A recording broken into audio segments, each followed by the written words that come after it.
There definitely has to be partnerships at all levels of government, but given the nature of the gun safety issue in the U.S., the federal government has got to step up. There's got to stop being this gridlock. There's got to be stopping this inaction. You can go from tragedy to tragedy to tragedy, and then just sit back and wonder who Congress people are serving, given their tremendous failure to act. We've made progress in Delaware on the state level, and that can be helpful. I'd say any law that makes it less likely a tragedy will strike here is one that we should be promoting here in Delaware.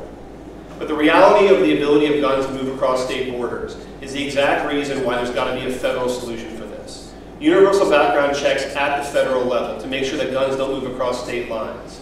Targeted law enforcement facilitated at the federal level, bringing in jurisdictions from across the region to make sure that guns aren't trafficking across state lines.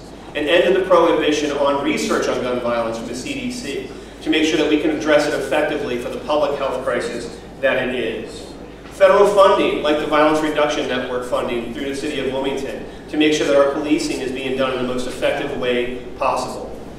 We have a tragedy here in our own state, particularly in the city of Wilmington, but there's gun crime all around. There are things that we can do, there are leaders that have stepped up, and there's more progress that we can make.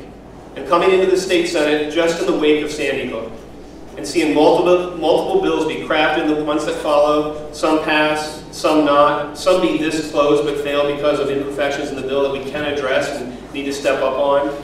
And knowing all of that needs to be taken to the federal level, that we can't allow the NRA to be the only strong lobby on this issue. We've got to foster those other groups that are rising up now in the wakes of these tragedies to make sure that other scorecards are put out there. Those legislators who are willing to tackle this issue, those who aren't afraid of big money interests that have been very successful in stopping progress.